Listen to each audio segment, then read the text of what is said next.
We've heard stories of those government employees who leave work at 3 o'clock or retire with a big pension at age 55. But what if I told you that even when government employees do work, some are not working for you? You pay so they can work for their union. It does happen. The practice is called official time because the government officially allows workers to spend time on union work. Some employees do it full time. Georgia Congressman Phil Gingrey is upset about that, and he's introduced a bill to end the practice. So explain, what happens? John, back in 1978, President Jimmy Carter, in the Civil Service Reform Act, allowed federal union workers to have what's called official time, which just simply means that the union can designate one of their people to represent the group of employees in a federal agency like the Department of Defense, probably the biggest offender, to represent that group all day long and get paid their full salary for their expertise within the Department of Defense, and they're not doing anything but just sitting there. They're not doing weapons procurement or whatever he might be doing at the department. He's just doing what? Negotiating contracts? Well, the collective bargaining, mediation, arbitration, talking about how sharp the pencils need to be, the size of the erasers, the number of paper clips. All right, but you have no evidence that that's... I mean, they have these work rules, but you're exaggerating. Well, in the reports that are on a voluntary basis, agency of the Office of Personnel Management says to each agency, we want you to report every year how much time was spent, how much official time, and the total amount of money that was exhausted.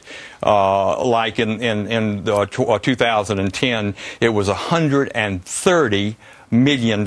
So over a 10-year period of time, the total amount of wasted money that we, the taxpayer, are spending, so these unions can sit around on behalf of their own group and they get more money from the taxpayer and negotiating for more money, more pension, more health care. My bill just simply says that we don't take away their right to collective bargaining.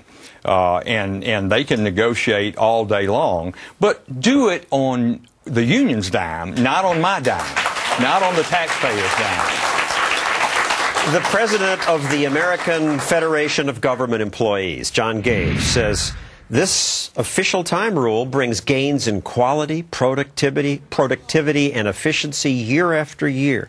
It gives agencies and their employees the means to expeditiously and effectively utilize government input into mission-related challenges of the agency. This is how they talk in government, as well as to bring closure to conflicts that arise. Well, of course, and as you say, it's government speak, and they're trying to justify. But you've got these two groups, labor and management, pretty much negotiating for each other. And we, the taxpayer, are the ones that suffer because of that.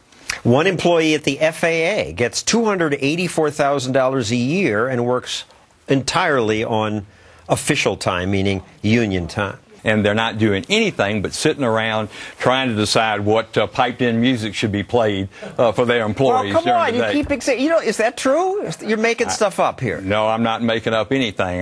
We've researched this. We've looked into it very, very carefully. The music that's piped in? Yeah.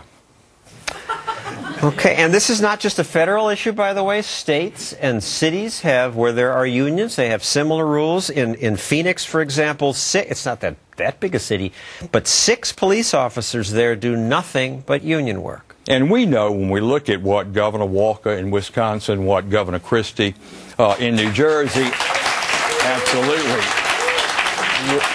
What my former colleague in Congress, Governor Luis Fortuno in Puerto Rico, has done in regard to reining in this. So we're addressing the problem at the state level. We have not done anything yet at the federal level. And that's what my bill is all about. Congressman Gingrey, thank you very much. Coming up, every election year, unions donate millions to politicians.